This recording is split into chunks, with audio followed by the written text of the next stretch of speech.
Have you ever wanted something so intensely that it didn't feel like a dream, but like a memory you misplaced? Not a hope, not a fantasy, but a quiet certainty that somewhere, somehow, this life already happened to you. A different city that feels strangely familiar. A version of you who wakes up calm, fulfilled, unafraid. A future that doesn't feel imagined, but recalled. And if that's true, then the most unsettling question isn't whether you will achieve what you want. It's why you remember it at all. Desire is usually treated as a weakness, a lack, a hunger born from what we don't have. But what if that's backwards? What if desire is not the ache of emptiness, but the pressure of presence? Like standing near a wall with music playing on the other side, faint, distorted, but undeniably real. You can't see the source, but you recognize the song. And the more you listen, the more unbearable it becomes to pretend the silence is complete. Physics tells us the universe is not as solid as it appears. At the smallest scales, reality behaves less like a machine and more like a probability cloud, a trembling field of maybes. Particles exist in multiple states until observed. Futures remain undecided until chosen.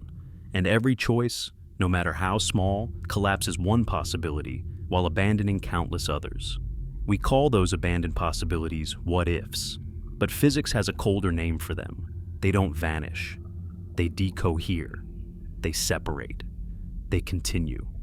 If that is true, if reality continuously branches, then every version of you that could have existed may still exist somewhere in the quiet background of the cosmos. Not as ghosts, not as fantasies, but as real trajectories, unfolding without you, or perhaps unfolding with another you. And if those versions are real, then what becomes of the emotional residue between them? Where does the longing go when one life moves forward and another is left behind? Consider how specific your desires are. Not wealth in general, but a particular kind of freedom. Not love in abstraction, but a face you haven't seen yet. Or maybe have, somewhere you can't remember. Not success, but a life that feels aligned, as if friction finally dissolves. These are not vague wishes. They have texture, weight, temperature. You can almost feel the light in that other morning, hear the way your voice sounds when it's no longer tired. Memory is usually anchored to the past, but the equations of time do not insist on this direction. In certain interpretations of physics, time is not a river flowing forward, but a landscape already complete. Past, present, and future exist together, like pages in a book. We only experience them sequentially because consciousness is a reader, not the author. And if that's the case, then memory may not be limited to what has already happened. It may also include what has already been lived by another version of you on another page. Why else would some longings arrive fully formed, without explanation? Why do some ambitions feel older than your current life, as if you're resuming something interrupted? You don't want to become someone new. You want to return. And return to where? To a life you can't prove existed, but somehow recognize as yours. There is a strange grief hidden inside desire. Not the grief of failure, but the grief of separation. Like being born with nostalgia for a place you've never been. Like missing a home you've never seen. Children sometimes speak of lives before this one, not with imagination, but with matter-of-fact sorrow. Adults feel it too, but we bury it under ambition, distraction, and rational explanations. We tell ourselves it's envy, or ego, or fantasy. Anything except the more terrifying possibility that the ache is real because the loss is real. Every choice you didn't make is not just an absence. It's a divergence. Somewhere, a version of you stayed when you left, spoke when you stayed silent, took the risk when you chose safety, loved when you retreated. And that version didn't just fade away, they continued. They built momentum. They became someone. And now, across an invisible boundary, their life casts a shadow that falls directly onto yours. In neuroscience, there's a phenomenon where the brain predicts sensory input before it arrives. You don't experience reality directly. You experience a model of reality, updated constantly. That's why sometimes you reach for a glass that isn't there, or feel your phone vibrate when it didn't. The brain is always slightly ahead of the present, guessing what should come next. But what if some predictions aren't guesses? What if they're receptions? What if the brain, under certain conditions, is sensitive enough to pick up patterns not just from the immediate environment, but from adjacent outcomes? We already know the brain is a resonance machine. Neurons fire in rhythms. Thoughts synchronize. Emotions spread from one person to another without words. Entire crowds can feel the same thing at the same time, as if tuned to a shared frequency. So ask yourself this: if two versions of you exist, separated not by distance but by decision, could they still resonate? Could intention leak? Could fulfillment create pressure? Could a completed life send ripples backward into an incomplete one? This would explain why desire intensifies when you are close to changing, why the ache grows unbearable right before a turning point, why the vision becomes clearer when the risk becomes real. It's not motivation, it's alignment tension. Like two magnets straining to meet through a barrier that is thinning. Think about moments when your life felt scripted, as if events arranged themselves with unsettling precision. You met someone at exactly the wrong or right time. You missed an opportunity by minutes. You felt pushed away from one path without knowing why. These moments are often dismissed as coincidence.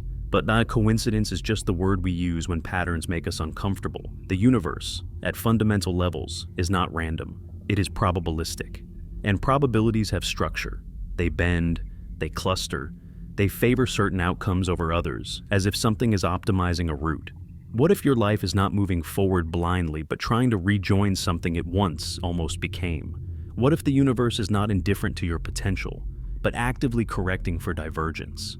In physics, systems tend toward states of lower tension, toward equilibrium, toward coherence. Perhaps consciousness does too. This casts regret in a new light. Regret is not simply wishing you'd chosen differently. It's sensing that a different choice remains active somewhere, that it's still unfolding, that it's still reachable in some form. That's why regret feels less like sadness and more like pressure, like being pulled sideways through time. And notice how selective this pull is. You don't mourn every path you didn't take, only certain ones, only the lives that feel dangerously close, only the versions of you that feel like they almost broke through. Those are not random, those are neighbors.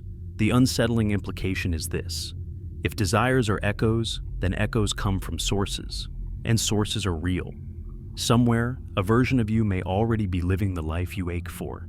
Not perfectly, not without cost, but fully.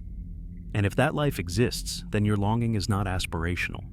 It's communicative. You feel it late at night, when distractions fall away, when the world quiets enough for the signal to slip through. A sudden sadness with no story.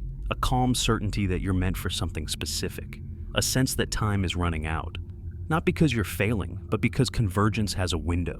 This is not about manifesting. This is not about positivity or visualization or pretending the universe owes you anything.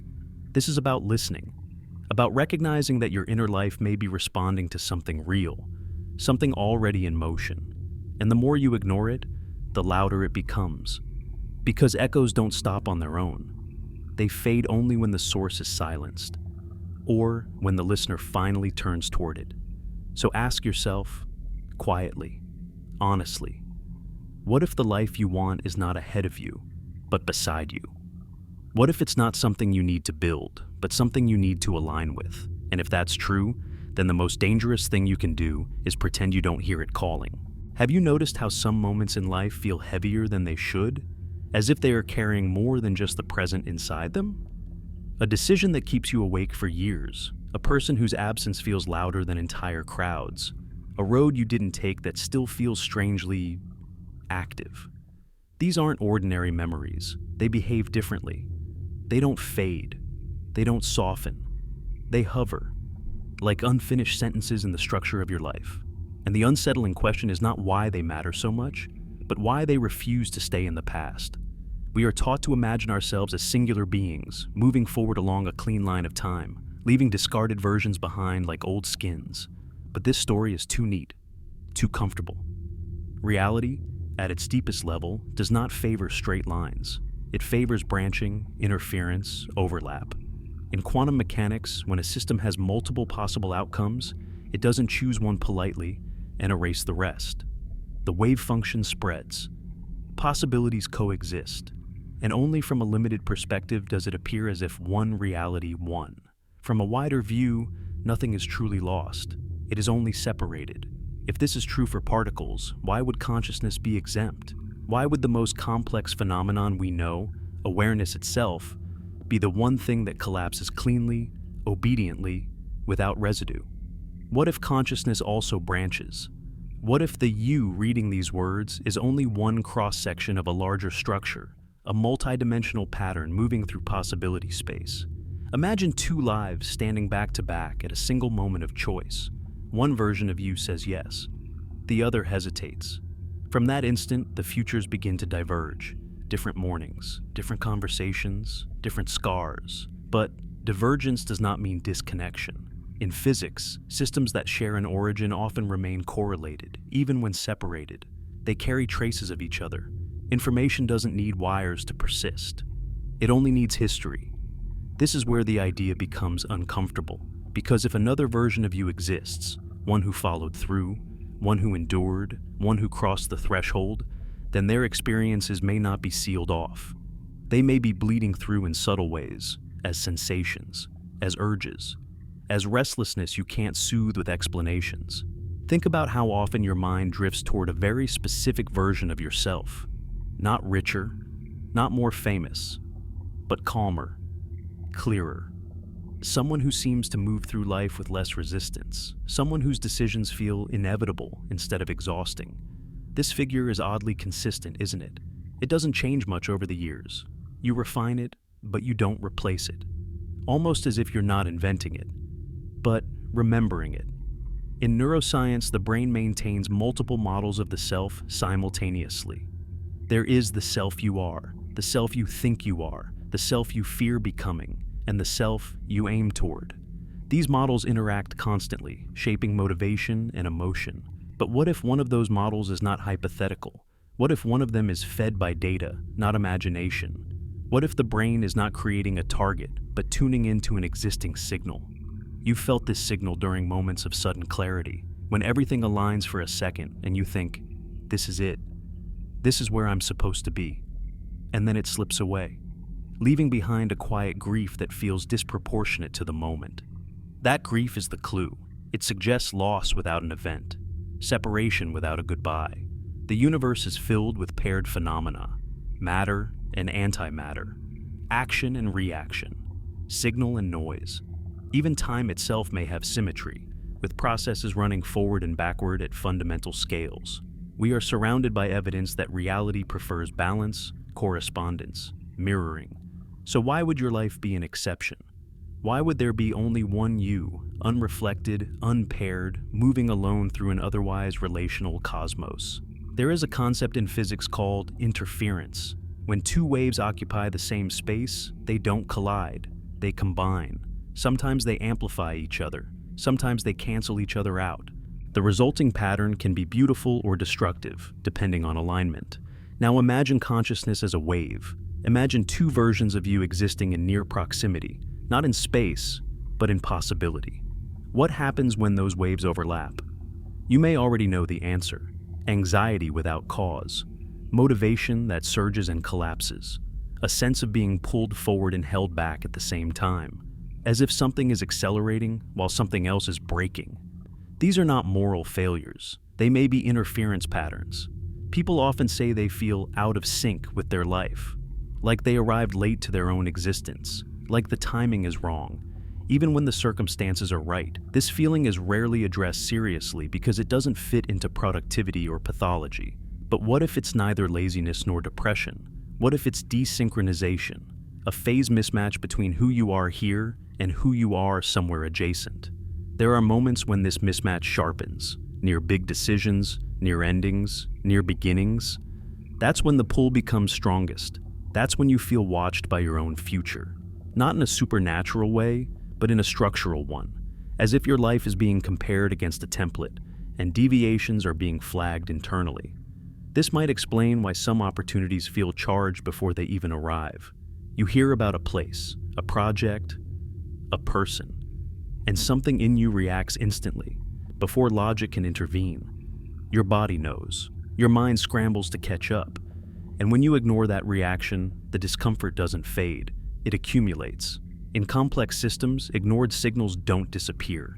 They manifest as instability, as noise, as breakdowns that seem unrelated on the surface. A machine vibrates before it fails. A structure creaks before it collapses. A life fills with friction before it fractures. The universe rarely shouts first. It whispers, repeatedly. So what if the whispers you hear, the persistent desires, the recurring visions, the strange sense of being meant for something specific, are not fantasies asking to be indulged, but signals asking to be resolved? What if they are reminders that your current trajectory is only one solution among many, and not the most stable one? This raises a disturbing possibility. Not every version of you is equally viable. Some timelines are fragile, some collapse under their own contradictions. Some require constant effort just to maintain coherence. Others flow, not because they're easy, but because they're aligned. Physics favors paths of least resistance, not because they are simple, but because they are stable. Perhaps the life you long for feels lighter, not because it lacks struggle, but because it lacks internal conflict, because choices align with values, because motion aligns with identity. And perhaps the heaviness you feel now is not proof that you're failing, but evidence that you're fighting your own structure. This doesn't mean you are wrong to be where you are. Divergence is not error, it's exploration. But exploration has limits. In any system, stray too far from coherence and energy costs rise. Correction becomes inevitable, sometimes gently, sometimes violently. That's why this idea is not comforting, it's demanding. If another version of you exists, one who chose differently, then awareness of that fact creates responsibility. You can no longer pretend your desires are random. You can no longer dismiss your dissatisfaction as ingratitude. You are being compared internally to a nearby possibility that is more stable than your current one. And the comparison is not moral, it's structural. You feel it when you're alone, when the world stops asking things of you, when there's no performance to maintain. In those moments, the noise drops and the signal grows clearer, a quiet knowing that you are not fully where you belong, that your life, as it stands, is slightly misaligned with itself. This misalignment is not punishment, it's information. The question is not whether you will ever reach the life you want. The question is whether you will recognize it as something real enough to respond to. Because once you sense another version of yourself walking close by, ignorance becomes a choice. And choices, as you already know, are never neutral. If this feels unsettling, it should. You are not meant to consume this idea comfortably. You are meant to feel the tension it introduces, because tension is what precedes movement, and movement is what collapses possibilities into reality. So, before we go any further, pause with this thought. If another you exists and their life is exerting pressure on yours, then what you do next is not just personal, it's relational. You are no longer alone in your decisions. You are negotiating with yourself across timelines. Why do some choices feel heavier than others, even before you make them? Not because of their consequences, but because of their gravity, as if the moment itself is bending toward a particular outcome, pulling you forward while something inside resists. You stand there, frozen, aware that whatever you do will not simply change your future, it will change what kind of universe you continue to inhabit. And deep down, you sense it. This is not an ordinary decision. This is a split. Physics has a quiet way of describing dramatic things. When multiple outcomes are possible, it doesn't speak of destiny or fate. It speaks of branches, of probability amplitudes diverging, of worlds that no longer interfere once they separate far enough. To the equations, this is normal. To a human life, it feels like loss, because the moment a choice is made, something else becomes unreachable, not destroyed, just out of phase. We imagine time as a narrow bridge, but it behaves more like a fan opening. Every second, reality spreads outward, each sliver carrying a slightly different version of events. Most of these differences are microscopic. A word spoken a second later, a glance that didn't happen. But occasionally, the split is massive, a yes instead of a no, a departure instead of staying, a leap instead of waiting. These are not just decisions, they are bifurcations of identity. And here is the unsettling part. You don't stop being the person who didn't choose. That version doesn't dissolve into nothing. They continue somewhere. They wake up the next day too. They feel consequences too. They build a life that you will never directly experience, yet somehow you feel them anyway. Why does regret behave like a force instead of a feeling? Why does it pull instead of fade? In physics, forces arise from gradients, differences between states. Pressure moves air from high to low, voltage moves electrons, and perhaps longing moves consciousness across probability space, trying to reduce a difference that feels unbearable. Not between what you have and what you want, but between who you are and who you almost became. Think about the phrase, "I was so close." Close to what? Not close in distance, close in structure, close in timing, close in identity. The version of you who made the other choice is not some alien being. They share your memories up to the split, your fears, your values, your unfinished thoughts. The difference between you is razor thin. Yet, the consequences stretch across years. This explains why some missed opportunities feel radioactive. They don't just disappoint you, they haunt you. They replay themselves without invitation. Your mind reconstructs them with unnatural clarity. Every detail preserved. Because somewhere, that moment wasn't missed. Somewhere, it unfolded. And the universe remembers both. In quantum experiments, there is a phenomenon called weak measurement. It allows scientists to extract information from a system without fully collapsing its state. The system remains partially undefined, partially spread. Information leaks out without finality. Now, imagine consciousness behaving similarly. Most of the time, your identity feels fixed, but near major decisions, it becomes strangely fluid. You feel many selves at once. You hesitate not because you're indecisive, but because multiple futures are briefly visible. That hesitation is painful. It feels like standing between two magnets pulling in opposite directions. One pull comes from habit, fear, inertia. The other comes from something sharper, quieter, but more persistent. And when you choose against that quieter pull, the relief is temporary. The tension doesn't resolve. It migrates inward. This is where the feeling of almost is born. A life lived in approximation. Not wrong enough to abandon, not right enough to rest in. You function, you succeed, you survive. But there is a constant background hum, like machinery running just out of sight, a sense that your energy is being spent maintaining a trajectory that doesn't naturally want to continue. In dynamical systems, unstable paths require constant correction. A pencil balanced on its tip can remain upright only with perfect control. The slightest deviation, and it falls. Stable systems, by contrast, return to equilibrium naturally. They don't need force, they need permission. Perhaps some lives are like that, self-sustaining, and others require you to constantly hold yourself in place. Ask yourself which one you are living. This is not a judgment, it's an observation. Many people live in unstable equilibria for years, decades. They call it discipline, responsibility, maturity, and sometimes it is. But sometimes it's misalignment masquerading as virtue. You know the difference by how tired you feel, even when things are going well. There is another detail most people overlook. When a system splits, the branches are not equally weighted. Some outcomes carry more probability mass, more coherence, more internal consistency. They are not more moral or more deserving. They are simply more likely to persist. And when you choose a path with lower coherence, the universe doesn't punish you. It compensates, with friction, with resistance, with repetition. This might explain why some lessons repeat until they are learned, why certain patterns keep resurfacing with new faces and settings. You think you're unlucky or broken. But perhaps the system is nudging you back toward a more stable configuration. Not gently, not kindly, just efficiently.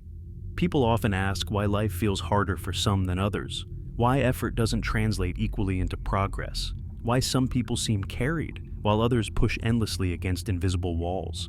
The common explanations, privilege, luck, talent, are incomplete. They describe surface conditions, not structural alignment. Two people can work equally hard, yet one flows and the other grinds, because one is moving with their deepest trajectory and the other is resisting it.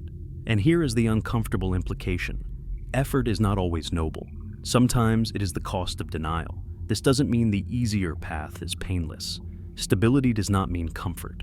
Often the most aligned life demands the hardest initial choice. The leap you keep postponing, the truth you keep circling, the ending you keep delaying. The pain of alignment is sharp but brief. The pain of misalignment is dull but endless. Somewhere, another version of you may have already paid that sharp price. They may have endured the loss you avoided, the embarrassment, the uncertainty, the solitude. and now they are living in a state that feels impossibly distant to you, yet intimately yours. Their life hums with coherence, yours hums with strain, and the difference between you is not character, it is timing. This is why envy is such a strange emotion. We are rarely jealous of people completely unlike us. We envy those whose lives feel adjacent, whose outcomes feel reachable, because on some level, they represent a path we recognize as possible for ourselves. Sometimes, they may represent something closer than we realize. Have you ever looked at someone and thought, that could have been me? Not in a casual way, but with a quiet certainty that unsettles you. That feeling is not abstract comparison, it is resonance. It suggests proximity in possibility space, a near miss between identities. And proximity creates pressure. Pressure builds until something gives.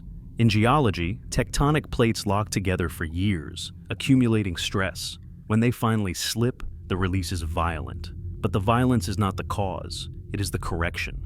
Perhaps some breakdowns in life work the same way. Sudden changes, burnouts, crises, they appear catastrophic, but they are often delayed realignments. The system finally choosing stability over appearance. If this is true, then the question is not whether you can avoid change. It's whether you will choose it consciously or be forced into it by accumulated pressure. Whether you will step toward the version of yourself that already exists or be dragged toward them through loss. This is why the idea of parallel lives is not a fantasy. It is a framework that explains something deeply human, why we feel chased by our own potential, why fulfillment feels both intimate and distant, why certain fears don't feel irrational but anticipatory, as if you are afraid of something you already know will happen if you continue. The future does not wait politely. It leans, it presses, it exerts influence through desire, discomfort, and repetition. And the more coherent version of you, the one living the life you sense but haven't entered, exerts more pressure simply by existing, not to punish you, not to judge you, but because systems seek resolution. This brings us to a disturbing realization. If timelines exist, they don't drift forever. Some reconverge, not by merging cleanly, but by forcing a choice, a narrowing, a moment where continuing as you are becomes impossible. You may already be approaching such a moment. The signs are subtle at first. Restlessness that no achievement quiets, success that feels hollow, safety that feels suffocating. You tell yourself you should be grateful. But gratitude doesn't resolve misalignment, it only masks it. So ask yourself, honestly, if nothing changed externally, if your life continued exactly as it is now, would the pressure ease, or would it grow? Would you settle into peace, or would something inside you begin to fracture? This is not about optimism or pessimism, it's about physics. Systems cannot sustain increasing tension indefinitely. Something must shift, and the shift, when it comes, will not ask for permission. We are not yet at the point of choice, not fully. First, you need to understand the nature of the signal itself, how desire becomes information, and how information moves across time. Because once you see desire not as weakness, but as data, you can no longer ignore it safely. Why does desire feel so precise when it arrives? Not broad, not abstract, but sharp, like a coordinate stamped somewhere inside you. You don't just want a better life. You want a specific rhythm to your days, a particular weightlessness when you wake up, a version of yourself who speaks differently, moves differently, breathes without that constant invisible resistance. Desire doesn't behave like imagination. It behaves like information that already knows where it belongs.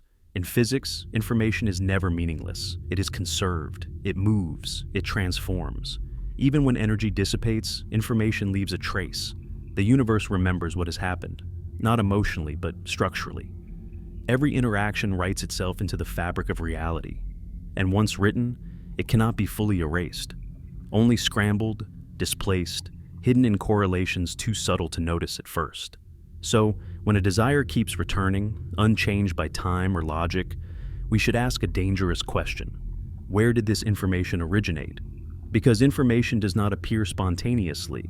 It travels, it leaks, it migrates from one state to another. There is a concept in physics called retrocausality, the idea that under certain conditions, effects can precede causes, not in a mystical sense, but in a measurable one. At quantum scales, particles can behave as if future measurements influence present behavior.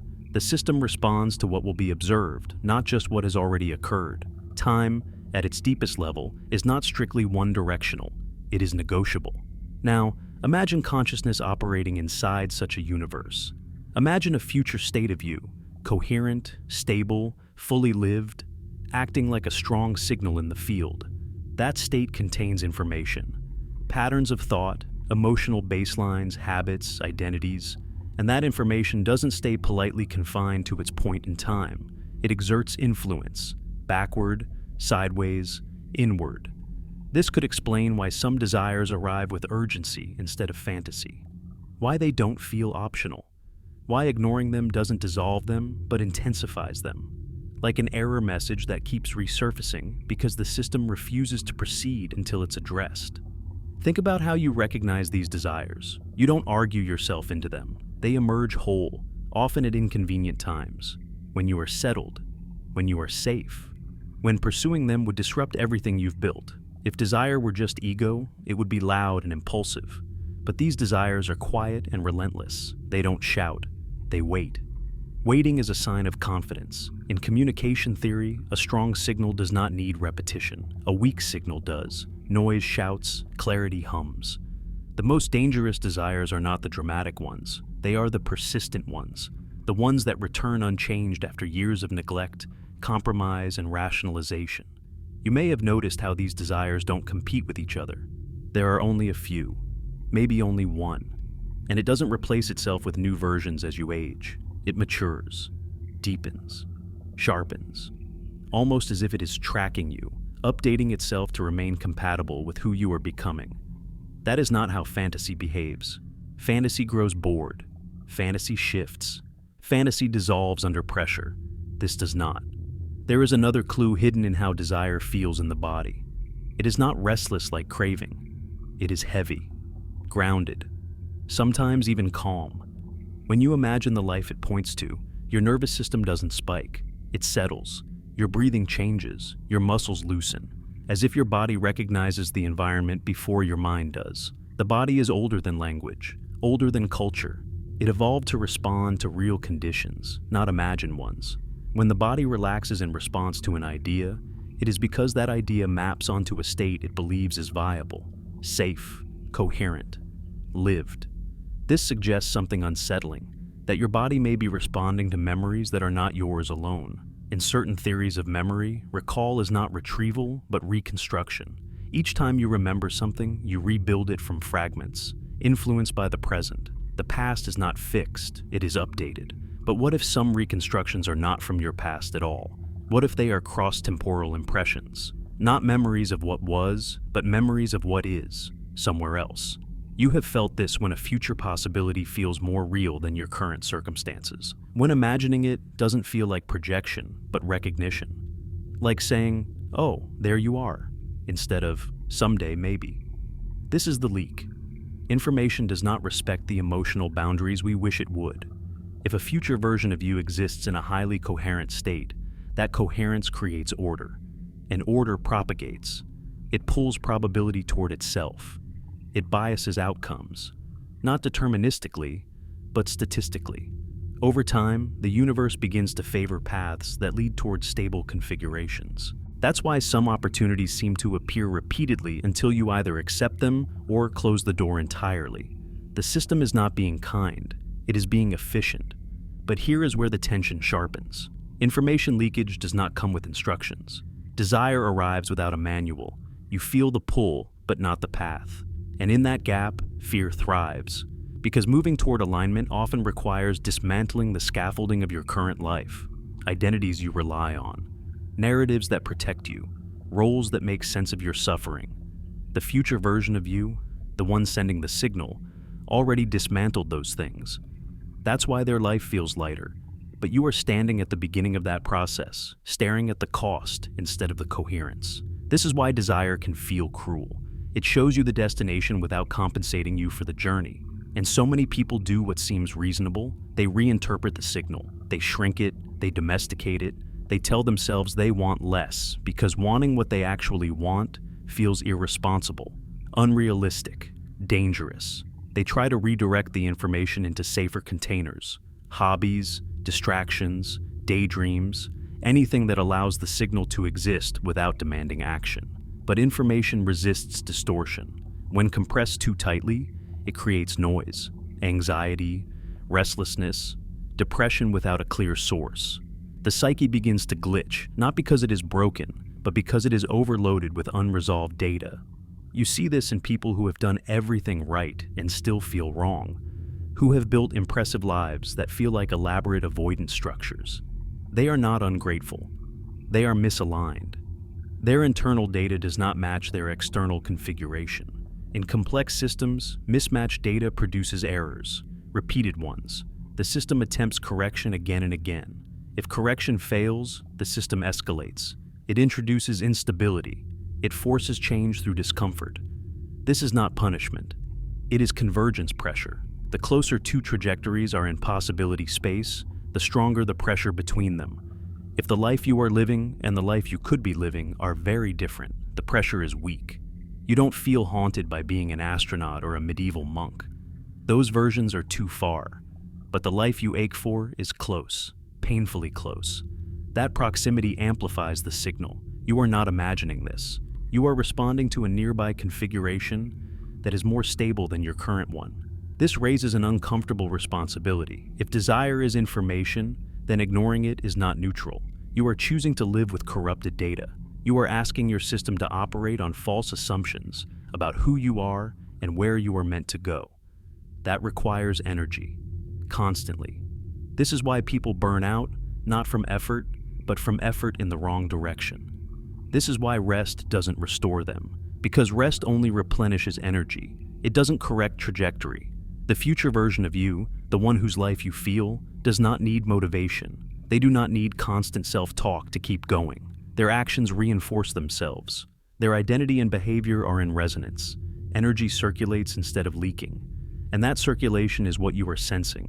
But sensing it is only the beginning. Information alone does not move systems. Interpretation does. Response does. And that is where things become dangerous. Because responding to the signal means acknowledging that your current life may not be sustainable, not morally, but structurally. It means accepting that the ache is not a flaw to be fixed, but a message to be answered. And answering it will cost you something real, not abstract sacrifice, tangible loss, confusion, temporary disintegration.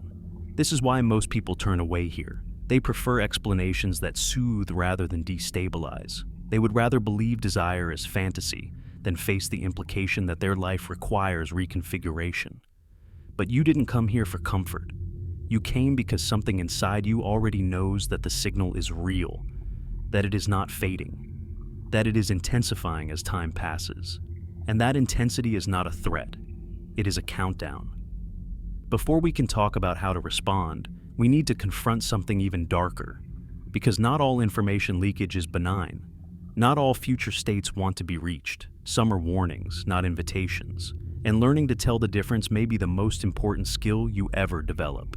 What if the version of you sending the signal is not smiling when you imagine them? What if they are not living in effortless peace, but standing in a quiet room, carrying scars you cannot yet see? We tend to romanticize the parallel life, the one where everything worked out. But reality is never that generous. Every coherent life is paid for. The question is not whether the cost exists, it's who paid it. There is a comforting lie hidden inside desire. We imagine the other version of ourselves as luckier, braver, more gifted. We assume they had something we didn't. Better timing, better circumstances, better courage. But this framing protects us from a more uncomfortable truth. They were not better equipped. They simply endured something we avoided. Every life that feels aligned required a moment of fracture. A choice that broke an old identity beyond repair. A season of instability where nothing made sense and no one applauded. The version of you whose life feels lighter did not escape pain. They metabolized it. And this is where the signal becomes unsettling. Because if that version of you exists, then they remember the moment you are standing in now. They remember the hesitation, the rationalizations, the reasons that sounded so convincing at the time. They remember what it cost them to step forward anyway. Imagine standing across from yourself in a dimly lit room.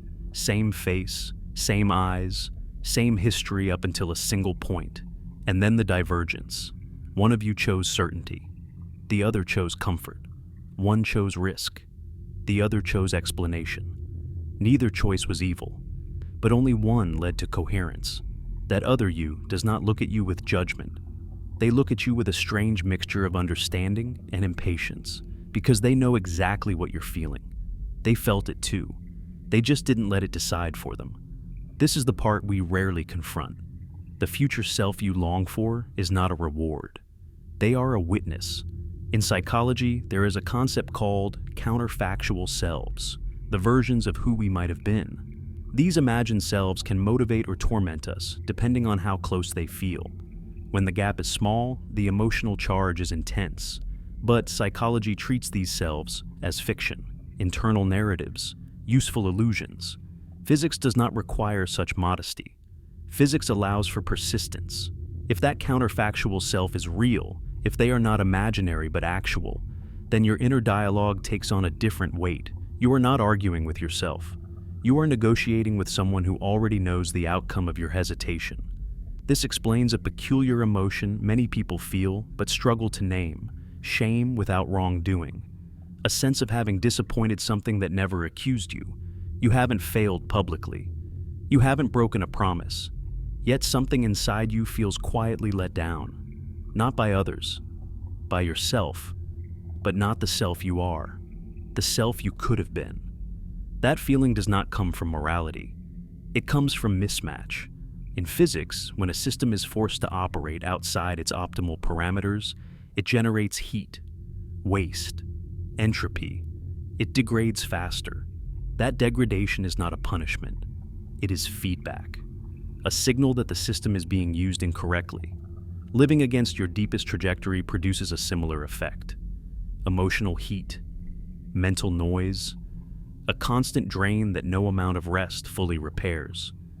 The future version of you, the one whose life you sense, has lower internal entropy, not because their life is easier, but because it is internally consistent. Their actions reinforce their identity instead of contradicting it. Energy circulates. In your life, energy leaks. This is why their presence feels magnetic, not aspirational, gravitational.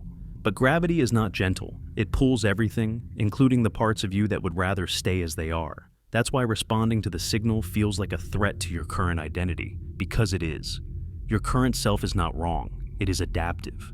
It formed to survive a specific set of constraints: family expectations, cultural scripts, financial pressures, fear of loss, fear of ridicule, fear of becoming someone unrecognizable.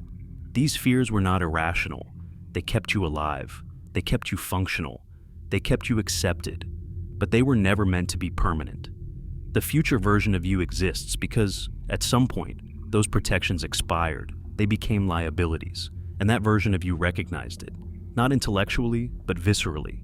There came a moment when maintaining the old self required more energy than abandoning it, when staying cost more than leaving. That moment is approaching you now.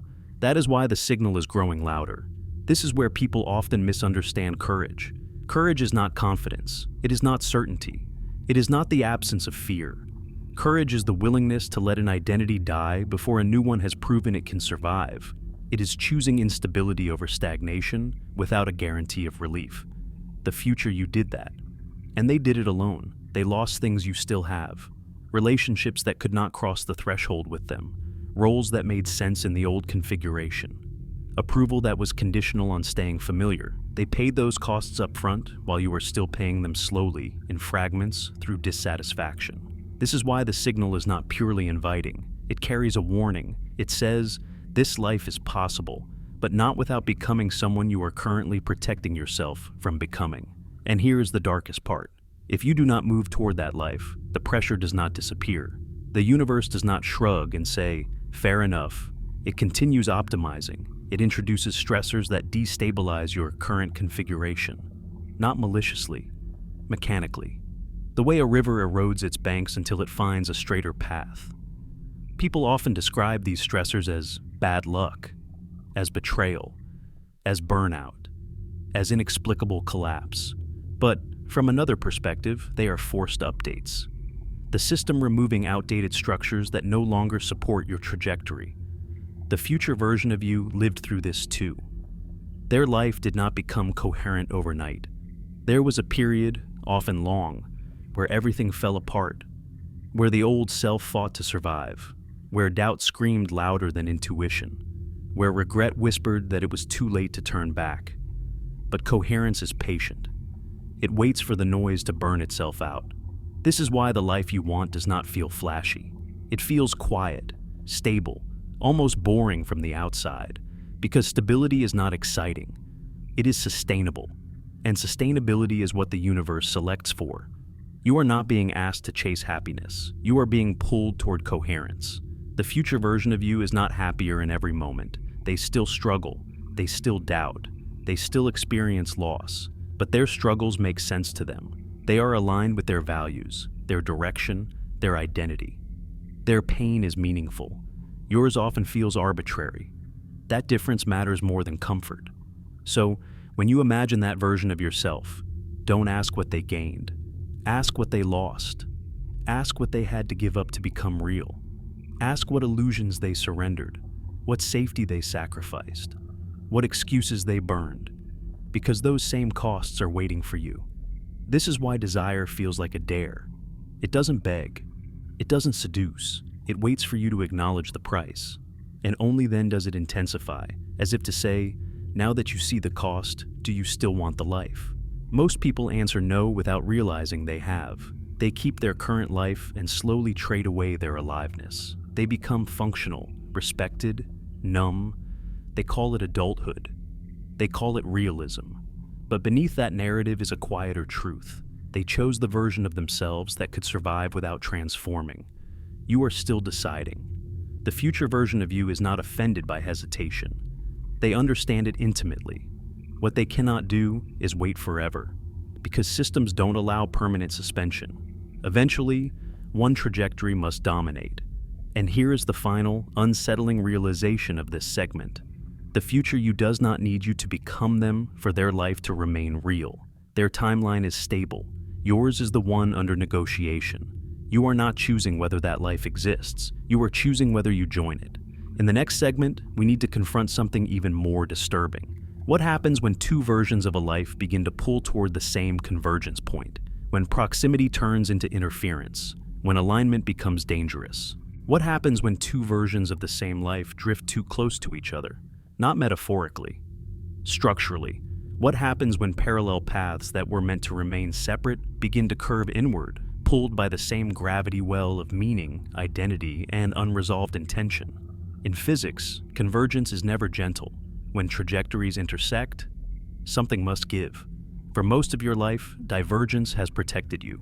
The version of you who stayed and the version of you who left were buffered by time, distance, and difference. Their worlds unfolded separately enough that the interference was manageable. A feeling here, a longing there, a quiet ache that could be ignored. But convergence changes the rules. When two trajectories approach the same node, the pressure increases exponentially. You feel this as acceleration. Life speeds up without warning. Events stack. Conversations carry more weight than they should. Decisions arrive back to back, leaving no recovery time in between. You start to feel like you're being rushed by something you can't see. This is not chaos, it is compression. In space-time physics, when mass collapses inward, it bends the surrounding geometry. Paths that once ran parallel begin to curve toward the same point. This is how stars form. This is also how black holes begin. Not with destruction, but with inevitability. Once the curvature passes a threshold, escape is no longer a meaningful concept. Everything nearby is redirected. Now, imagine identity behaving the same way. The future version of you, the one whose life feels coherent, acts like mass. Not because they are better, but because they are internally aligned. Alignment creates density. Density creates pull, and pull reorganizes nearby trajectories. Your current life, still divergent, still unstable, begins to feel that pull more intensely as distance decreases. This is why the signal no longer feels abstract. It feels urgent, demanding, almost intrusive. You're not just thinking about the life you want anymore. You're being confronted with situations that force you to choose between reinforcing your current path or surrendering to a different one. Neutrality disappears. You may notice strange repetitions during this phase.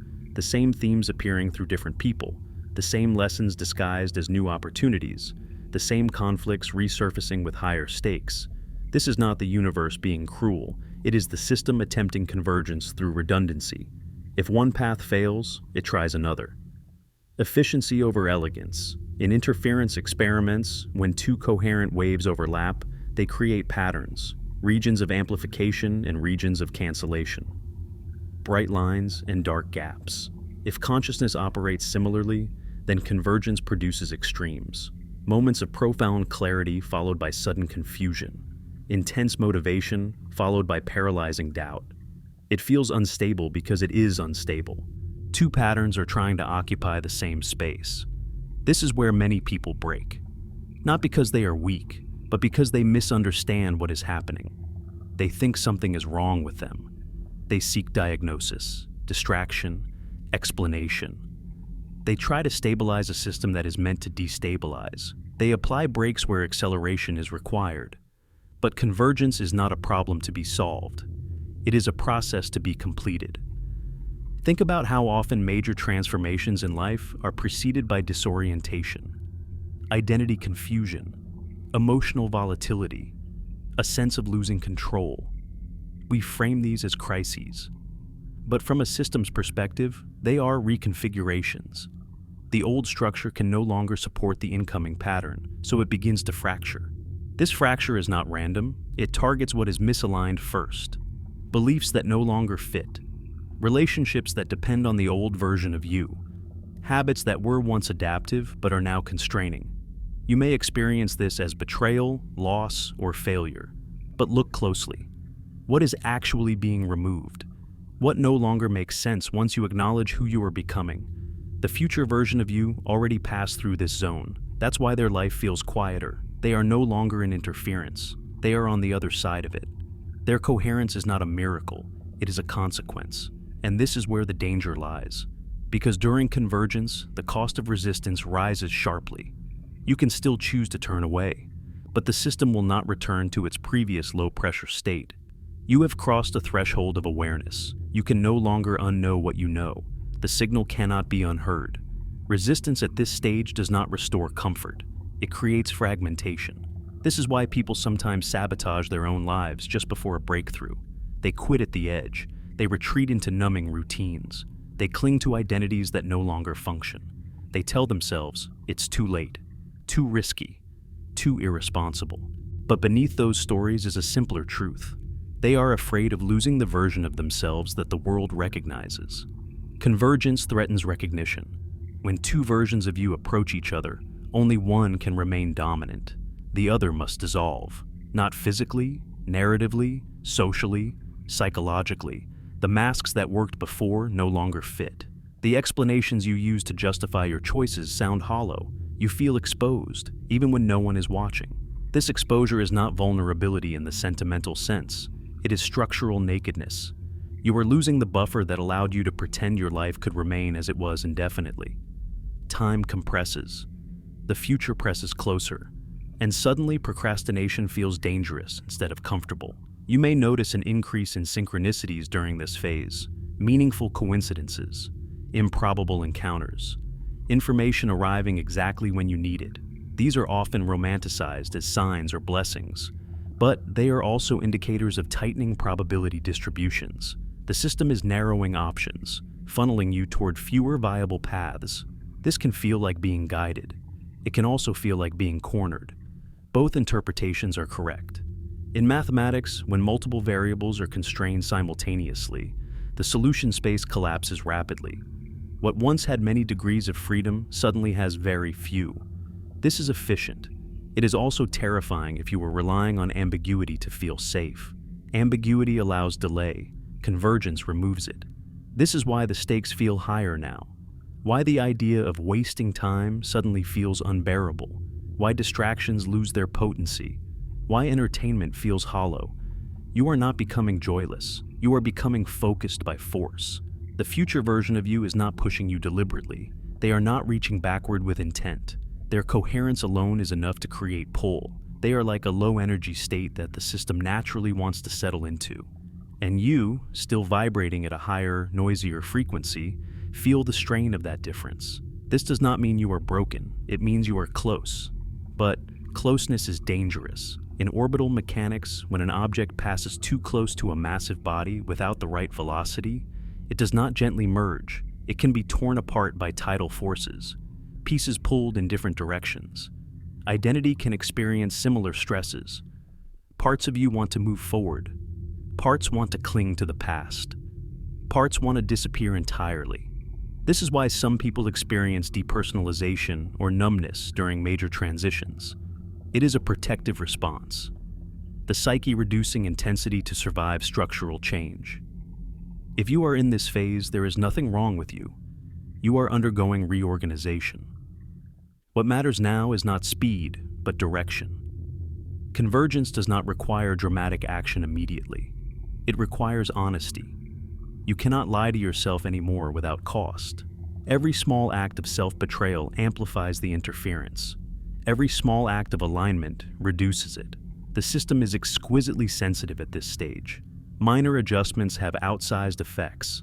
This is why seemingly small choices suddenly feel monumental. Saying yes to one conversation, no to another. Choosing rest over numbing, truth over politeness. These are not trivial. They are phase adjustments.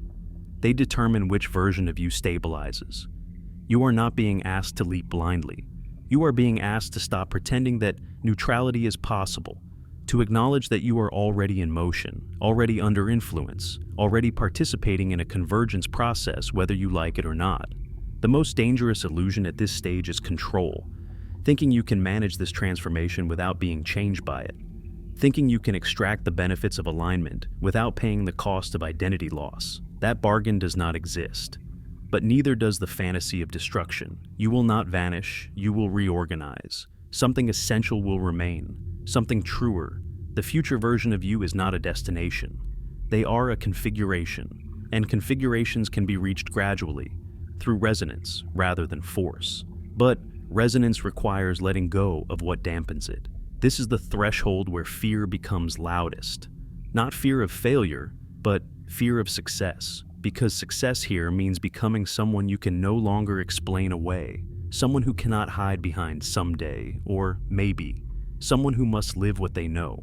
In the next segment, we need to talk about the people who appear during convergence, the ones who feel strangely familiar, the ones who accelerate or obstruct the process simply by entering your life. Because convergence does not happen in isolation, it recruits anchors. Have you ever met someone who felt familiar before they spoke a single word? Not attractive in a simple way, not impressive, just known. As if your nervous system recognized them before your mind could construct a story. You try to explain it away, chemistry, projection, coincidence, but the feeling doesn't fade, it intensifies. And the more time you spend near them, the more your life begins to rearrange itself in ways you didn't plan. This is not romance in the conventional sense.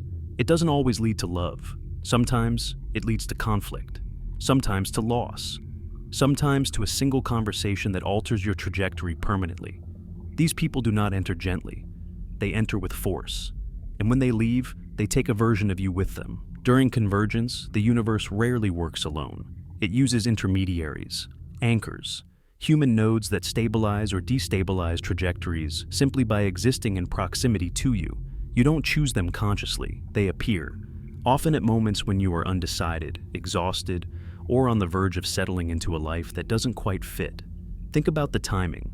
They show up when you are most vulnerable to influence, when your identity is already in flux, when the interference between who you are and who you might become is at its peak. This is not coincidence, this is efficiency. In network theory, certain nodes have disproportionate influence. Remove them, and the entire system reorganizes. Add them, and pathways reroute. These nodes are not necessarily powerful or important in a traditional sense. Their influence comes from connectivity, not status. They bridge gaps, they shorten distances. They allow information to move where it otherwise could not. Some people function like that in your life. They carry something, not consciously, that your system recognizes as necessary for convergence. It might be permission. It might be challenge. It might be a mirror you've been avoiding. Their presence activates parts of you that have been dormant. their absence exposes what you were using them to stabilize. This is why these connections feel charged. Conversations go deep quickly, boundaries blur, time behaves strangely around them, hours vanish, or minutes feel dense, heavy with meaning. You leave interactions with them feeling altered, even if nothing dramatic happened. Something shifted, something aligned or fractured. From the outside, these relationships often look irrational. Why invest so much emotional energy into someone you barely know? Why can't you let go when it clearly isn't working? Why does their opinion matter so much? But from a structural perspective, these people are not random attachments. They are alignment catalysts. Some of them pull you forward. They embody qualities your future self already lives. Being near them reduces internal resistance. You feel more like yourself, without trying. Your speech changes, your posture shifts. You take risks that feel natural instead of forced. These people do not motivate you. They normalize who you are becoming. Others do the opposite. They create friction, conflict, discomfort. They challenge your narratives. They expose contradictions. They make it impossible to maintain the old version of yourself without constant effort. You feel defensive around them, irritated, unsettled, but also awake. These people are not enemies. They are stress tests. In materials science, stress testing reveals structural weaknesses. It doesn't create flaws, it exposes them. Under pressure, what is unstable breaks first. What is coherent holds. People who disrupt you during convergence are applying pressure to your identity. They are not causing the cracks. They are revealing where the cracks already exist. This is why these relationships often feel exhausting. Not because the other person is draining you, but because they are incompatible with the version of yourself you are trying to maintain. Being around them requires constant correction, constant self-monitoring, constant suppression of impulses that would otherwise flow freely. Pay attention to that exhaustion. It is not a moral signal. It is a structural one. There is a common mistake people make at this stage. They assume that every intense connection is meant to be permanent, that familiarity equals destiny. But anchors are not destinations. They are stabilizers. They hold you in place long enough for reconfiguration to occur. Once the structure changes, the anchor may no longer be needed. This is why some relationships end abruptly after catalyzing major change. Not because they failed, but because they completed their function. From the outside, this looks tragic or confusing. From the inside, it feels like losing gravity. You drift for a while, disoriented, untethered, but lighter. The pain of these endings often has a peculiar quality. It feels meaningful rather than empty. You grieve, but you also feel strangely clarified, as if something essential was extracted, leaving behind a cleaner signal. This is not coincidence. This is information transfer. People carry information in subtle ways, through tone, through presence, through the way they reflect you back to yourself. During convergence, you are hypersensitive to this information because your system is actively updating. You are downloading traits, perspectives, permissions that your future self already integrated. And this process is not always gentle. Sometimes it feels like theft. You watch someone walk away with something you didn't know you gave them. Sometimes it feels like infection. Their certainty destabilizes your doubt. Sometimes it feels like betrayal. They refuse to play the role you assigned them in your narrative. But look closely. What role were they actually playing? Often that they were holding a mirror at an angle you couldn't avoid, showing you the cost of staying where you are, or the possibility of leaving, or the version of yourself you keep postponing. That is not a comfortable service. Most people resist it. They project anger, disappointment, blame. They rewrite the story to preserve their self-image. But projection does not dissolve the effect. The signal remains. This is why, during convergence, you may feel surrounded by people who feel too much, too intense, too demanding, too revealing. Or, conversely, people who suddenly feel flat, unstimulating, irrelevant. They haven't changed. You have. Your sensitivity has shifted. Your alignment has recalibrated what feels resonant. There is also another, more unsettling phenomenon. Some people appear to block convergence. They represent the life you would live if you stayed. They embody comfort, familiarity, social approval. Being with them feels safe, predictable, but it also feels stagnant. Time stretches, energy leaks. you feel yourself shrinking slightly to fit. These people are not villains. They are embodiments of an alternative trajectory. A stable one, perhaps, but not the one exerting the strongest pull. Choosing them is not wrong, but it is a choice, and during convergence, choices are amplified.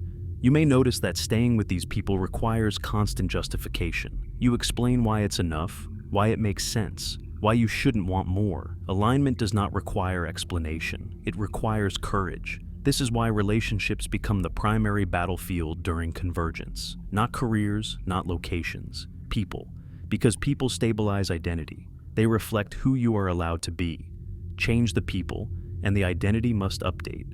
The future version of you lives among different reflections. Their environment confirms who they are instead of questioning it. That is part of their coherence. And as you approach that configuration, your current reflections begin to feel distorted. This is painful, because humans are relational creatures. Losing people feels like losing parts of yourself. And in a sense it is. But those parts are not destroyed. They are retired. They belong to an identity that is no longer sustainable.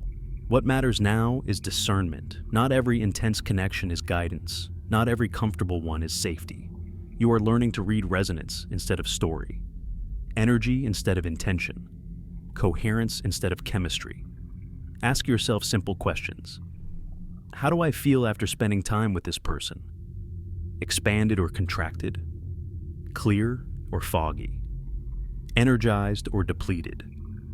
These are not emotional judgments. They are diagnostic tools. During convergence, your nervous system becomes an instrument. It registers alignment before your intellect can rationalize it. Trusting this instrument is difficult because it bypasses social conditioning.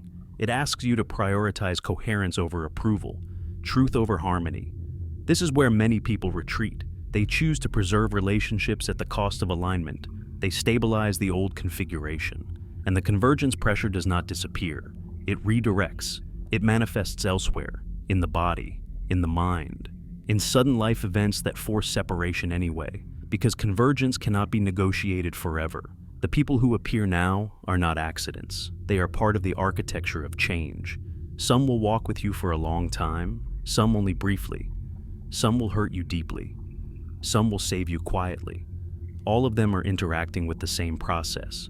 You do not need to cling. You do not need to reject. You need to observe, to notice which connections reduce internal noise and which amplify it, which ones allow you to be still and which require constant performance. Stillness is the signal of alignment. In the next segment, we must look inward, because convergence does not only express itself through people and events. It leaves fingerprints on perception itself, on memory, on time, on the way reality feels when no one is watching. Have you noticed how reality itself begins to feel unstable during these periods? Not dramatically broken, not hallucinatory, but subtly off. Time stretches and compresses without warning. Familiar places feel slightly unfamiliar. Memories surface with an emotional charge that doesn't match their importance.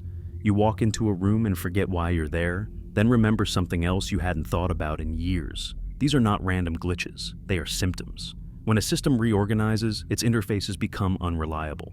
In computing, when memory is being reallocated, processes stutter, data is cached incorrectly, inputs lag, outputs repeat. Consciousness behaves similarly under reconfiguration. Your mind is not failing, it is reprioritizing. During convergence, the boundary between signal and noise thins. Your perception becomes porous. Things you once filtered out now demand attention. Sounds feel louder. Silence feels heavier. You become aware of patterns you used to ignore. Repetition stands out. Coincidences cluster. You start noticing the same idea from different sources in the same week, sometimes the same day, as if the universe is nudging you from multiple angles at once. This is not mystical thinking, it is pattern sensitivity increasing under pressure. When a system approaches a critical point, small signals carry more weight. In physics, this is called criticality. Near phase transitions, fluctuations grow. Minor disturbances can trigger large-scale change. Water becomes steam. A magnet loses its orientation. The system becomes exquisitely sensitive because it is ready to transform. You are in such a phase. This sensitivity often manifests as déjà vu. Not the fleeting kind, but the heavy kind, the kind that arrives with a strange certainty. as if you've stepped into a scene that already exists somewhere else.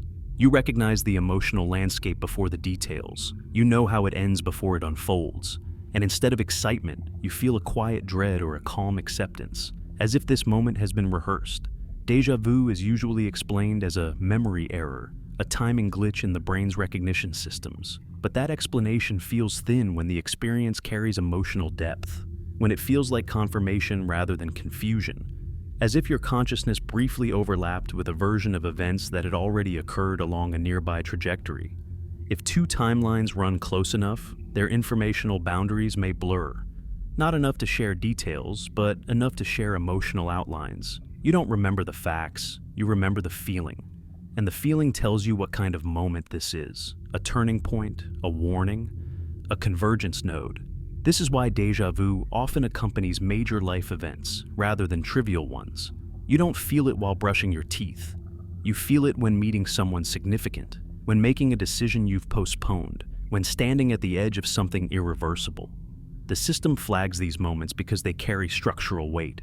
Another symptom is unexplained dread, a sense of foreboding without a clear object. You are not afraid of anything specific, yet your body behaves as if danger is near. Heart rate shifts, sleep patterns break, appetite changes. This dread is often mislabeled as anxiety, but anxiety usually has content, stories, catastrophes. This dread is quieter, more diffuse. It feels like anticipation rather than panic. Anticipation of what? Of impact. In many systems, anticipation arises when prediction models detect a large incoming change without enough data to specify its form. The system knows something is coming, but not what. That uncertainty registers as tension. The closer the change, the stronger the signal. Your nervous system is a prediction engine. It evolved to anticipate threats and opportunities before they fully materialize. During convergence, it senses that your current identity is approaching a boundary, that something will be required of you soon, that staying passive will no longer be viable. This is why distractions lose their effectiveness. You can still engage in them, but they no longer dissolve the tension. The background hum remains, louder at night, louder when you are still. Because stillness removes competing signals, allowing the underlying pattern to assert itself. Dreams change during this phase as well. They become vivid, repetitive. The same themes recur with slight variations. Doors, corridors, missed trains, forgotten obligations, searching for something without knowing what it is. Dreams are not prophecies, they are simulations. The brain rehearsing possible futures. And when the same scenarios replay, it means the system has narrowed its focus. Your mind is not wandering, it is preparing. You may also experience a strange sense of being watched, not by an external observer, but by time itself, as if the future has leaned in closer. This is difficult to articulate without sounding delusional, so most people don't talk about it. They keep it private. But the sensation is real, a pressure from ahead, a sense that you are being evaluated by what you are becoming. This sensation arises when the gap between present identity and future configuration becomes small enough to feel. You are approaching a version of yourself that already exists, and proximity creates feedback. Memory behaves oddly here too. You may suddenly recall events from your past with new clarity, noticing details you overlooked before. Not because the memories changed, but because their relevance did. The system is reindexing your history, extracting patterns, highlighting moments that align with where you are headed. This is why old interests resurface, why unfinished conversations haunt you, why certain childhood desires reappear with adult seriousness. These are not regressions. They are through lines. The system tracing continuity across divergence. At the same time, some memories lose their emotional charge. Things that once mattered deeply now feel flat. You wonder why you cared so much. This is not indifference. It is de-identification. Those memories belong to a version of you that is losing dominance. All of this can feel destabilizing. You may question your sanity. You may seek reassurance that nothing strange is happening. But the irony is this: what you are experiencing is not a breakdown of reality, but a tightening of it. The field of possibilities is narrowing. Ambiguity is collapsing. This is why the present moment feels dense, why time feels heavier, You are carrying more informational weight now, more consequence per action. The universe is not watching you, it is responding to you. Responsiveness increases near convergence. This is also why you may feel compelled to withdraw socially, to seek solitude. Not out of depression, but out of necessity. Solitude reduces noise. It allows you to hear the signal more clearly. Many cultures have recognized this instinctively. Initiations, vision quests, retreats. These are not escapes. They are alignment chambers, spaces where the system can recalibrate without interference. But solitude is uncomfortable when you don't know what you're listening for. Silence amplifies uncertainty, and uncertainty is frightening when change feels imminent. So many people oscillate. They isolate, then distract, reflect, then flee. They hover at the edge of insight without crossing. This hovering cannot last. In physics, metastable states persist for a while, appearing stable until a small perturbation triggers collapse. Supercooled water remains liquid below freezing until a single disturbance causes it to crystallize instantly. Your life may be in such a state now, functioning, appearing stable, but primed. The disturbance may be small, a sentence you hear, a decision you finally make, a refusal, an admission. Something clicks, and the reconfiguration cascades. This is why the mind grows uneasy. It senses that the smallest choice now carries disproportionate impact, that the margin for avoidance is shrinking, that the cost of delay is rising. You are not being punished. You are being brought to a threshold. The symptoms you feel, déjà vu, dread, perceptual shifts, memory fluctuations, are not signs that you are losing touch with reality. They are signs that reality is losing patience with your indecision. Not emotionally, structurally. You are approaching a point where the system will no longer support ambiguity, where one version of you must become dominant, where the interference must resolve into coherence or collapse. This is not meant to scare you, it is meant to orient you, because the next question is unavoidable now. If convergence is happening, if the signal is real, if your life is reorganizing around a more stable configuration, then what agency do you actually have? Are you being dragged, or can you choose how the transition unfolds? That is what we must confront next. The moment where awareness turns into action, where listening becomes response, where the echo demands an answer. If everything you've felt so far is real, if the pressure, the signal, the narrowing of possibilities are not imagination, then the most unsettling question finally surfaces. How much choice do you actually have? Are you being guided toward alignment or cornered into it? And if both are true, where does your agency begin? We like to believe that freedom means infinite options, but in physics, freedom often looks like the opposite. It looks like constraint. A system becomes meaningful not when it can do anything, but when it must do something specific to remain stable. A particle in free space is uninteresting. A particle bound in an atom creates structure. Limits don't eliminate freedom, they define it. Your life is entering such a bound state. Up to now, awareness has been passive. You've been noticing signals, patterns, discomforts, but awareness without response becomes friction. Information that doesn't change behavior turns into stress. This is why knowing what you want without moving toward it is more painful than ignorance. Once you perceive the signal, you are implicated. This is the moment where many people search for instructions, a method, a step-by-step process to become the future self. But that framing is already misaligned. You are not constructing a new identity from scratch. You are shedding interference, reducing noise, allowing resonance to do the work.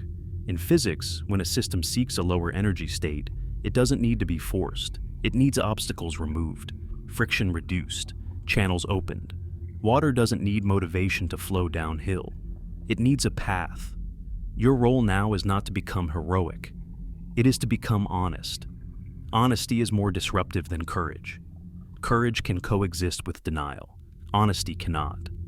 Honesty requires you to admit which parts of your life are sustained by inertia rather than intention. Which commitments you maintain because they once made sense, not because they still do. Which versions of yourself you are protecting even though they no longer fit. This is not a call to burn everything down. That impulse often comes from impatience or ego. Alignment is quieter, more surgical. It begins with small refusals, with stopping behaviors that drain you even if they look productive, with saying no to futures that no longer feel alive. even when they look reasonable on paper. The future version of you did not arrive all at once. They made micro-adjustments consistently, adjustments that reduced internal contradiction. Each time they chose truth over comfort, alignment over approval, coherence over convenience, the signal strengthened, the path clarified. This is how agency works under convergence. You cannot stop the pull, but you can choose how much resistance you generate. You can choose whether the transition happens through insight or collapse, through clarity or crisis. Most people misunderstand this and try to control outcomes instead. They fixate on external markers, career changes, relocations, relationships, as if those alone constitute alignment. But these are expressions, not causes. The cause is internal consistency. When identity and action synchronize, outcomes reorganize automatically. You've seen this before in others. Someone decides, truly decides, and suddenly things fall into place with unnerving speed. Doors open, resources appear, timing aligns. It looks like luck. It isn't. It's the reduction of internal drag. Internal drag is costly. It scatters energy, it creates hesitation, it delays action. When drag decreases, velocity increases without additional effort. That's why aligned lives appear effortless from the outside. The effort is still there. It's just not wasted. So, the question becomes practical. Where is your energy leaking? Where are you maintaining contradictions? Where are you acting against what you already know? These are not moral questions. They are diagnostic. You don't need to judge yourself. You need to observe yourself. Gently. Relentlessly. Notice what you postpone repeatedly, not because you're lazy, but because completing it would force a larger decision. Notice what you overcommit to, not because it matters, but because it keeps you busy enough to avoid stillness. Notice which desires you keep minimizing, not because they're unrealistic, but because they would require you to disappoint someone. Each of these is a valve. Each one, when tightened or released, alters the pressure of convergence. There is also something else you must confront now. Not every signal is an invitation. Some are warnings. Some futures exert pull not because they are meant to be lived, but because they are meant to be avoided. The universe does not only attract you toward coherence, it repels you from collapse. Fear can carry information too. The difference between fear that guides and fear that paralyzes is subtle. Guiding fear is specific. It says, not this way. Paralyzing fear is diffuse. It says, nowhere is safe. Learning to distinguish them is crucial. One sharpens alignment, the other clouds it. The future version of you you've been sensing, ask yourself this honestly. Does thinking about their life make you feel clearer or smaller? More yourself or less? Calm or frantic? Alignment carries a particular emotional signature. It is demanding, but not frantic. It is challenging, but not chaotic. If the life you imagine feels like erasure, it is not alignment. If it feels like relief mixed with fear, you are closer. This is why agency during convergence is not about bold moves. It is about calibration, tuning yourself to the right frequency and noticing when something knocks you out of resonance. You may find that certain habits fall away naturally now, not because you force them to, but because they no longer satisfy. This is not discipline. It is irrelevance. When a behavior no longer matches your identity, it dissolves without struggle. You may also find that certain truths demand to be spoken. Conversations you've rehearsed internally for years suddenly feel unavoidable. Silence begins to cost more than conflict. This is alignment asserting itself socially. Expect resistance from others, from yourself, from parts of you that benefited from the old configuration. Resistance is not failure, it is inertia. And inertia yields to consistency. This is where patience becomes critical. Convergence is not instantaneous, it is cumulative. Small choices compound, minor realignments stack. Over time, the signal becomes clearer, the noise quieter. The sense of being pulled turns into a sense of moving. And then, one day without ceremony, you realize something has changed. The pressure is gone. Not because you escaped it, but because you matched it. You are no longer being pulled toward alignment. You are inside it. The future version of you does not greet you with fireworks. There is no revelation. There is a quiet recognition, a sense of arriving somewhere you've been pointing toward for a long time. You don't feel special. You feel stable. But before that happens, there is one final truth you must face. one that reframes everything you think you want, everything you think alignment promises, because coherence is not the end of the story. It is the beginning of a different kind of responsibility. That is what remains. What if the life you want is not the reward at the end of all this tension, but the test that comes after it? What if coherence is not a finish line, but a doorway, and everything you've felt so far was only preparation for what happens once you step through? We are conditioned to believe that alignment ends the struggle, that once we become the version of ourselves we've been sensing, the pressure will disappear, meaning will stabilize, and life will finally make sense. But the universe has never worked that way. Stability does not mean stillness. It means capacity. It means you can now carry more without breaking. The future version of you, the one whose life felt calm, coherent, almost deceptively quiet, was never meant to be admired from a distance.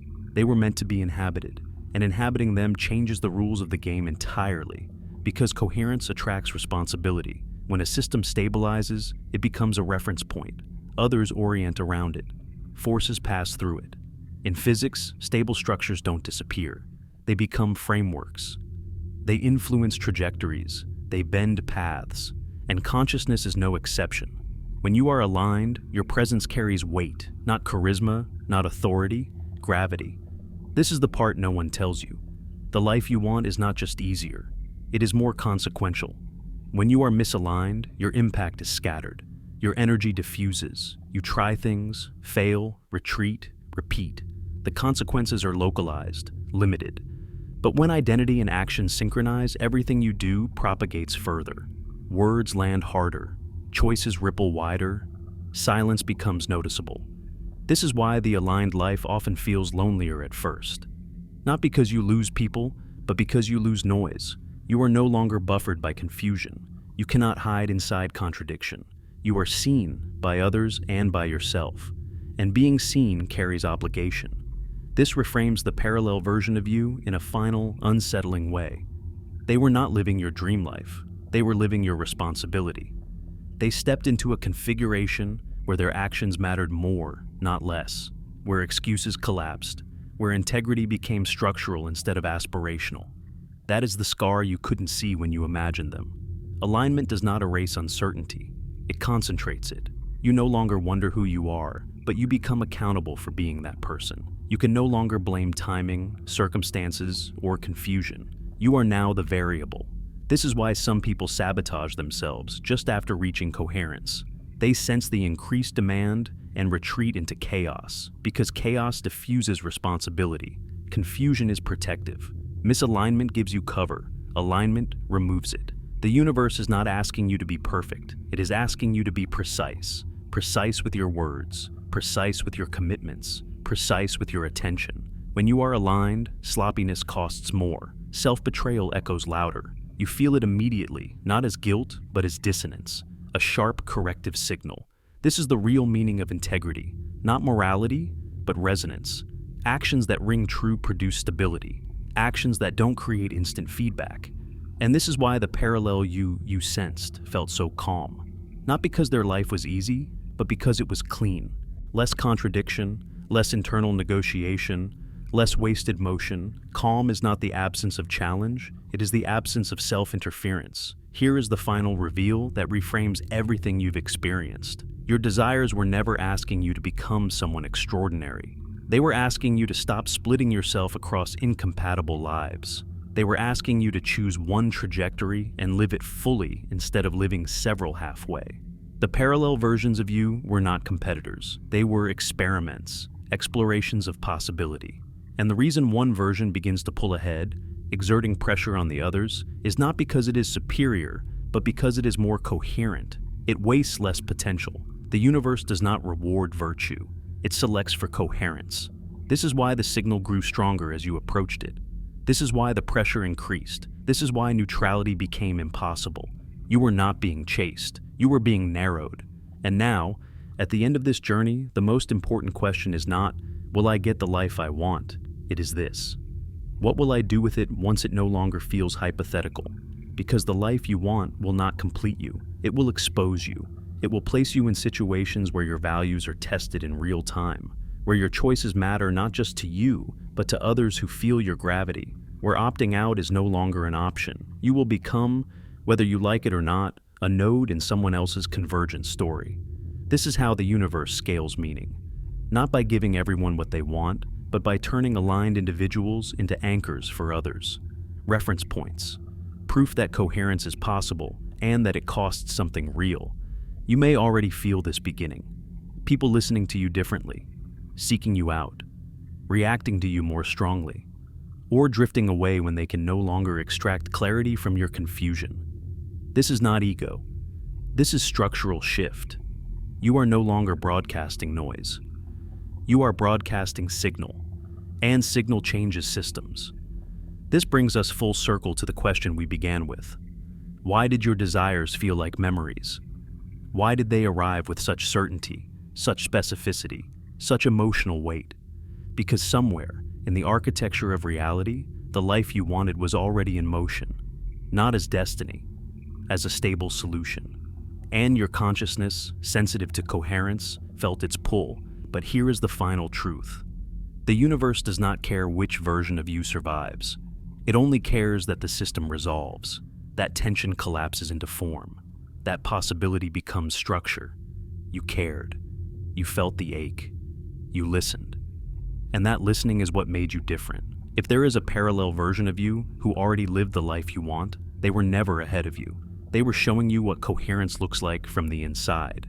And now that you understand the cost, the responsibility, and the weight of that life, the question is no longer abstract. Will you live aligned and accept the gravity that comes with it? Or will you choose diffusion and let the signal fade into a quiet, lifelong hum of almost? The universe will continue either way. It always does. But you will know the difference. And once you know, you cannot unknow it.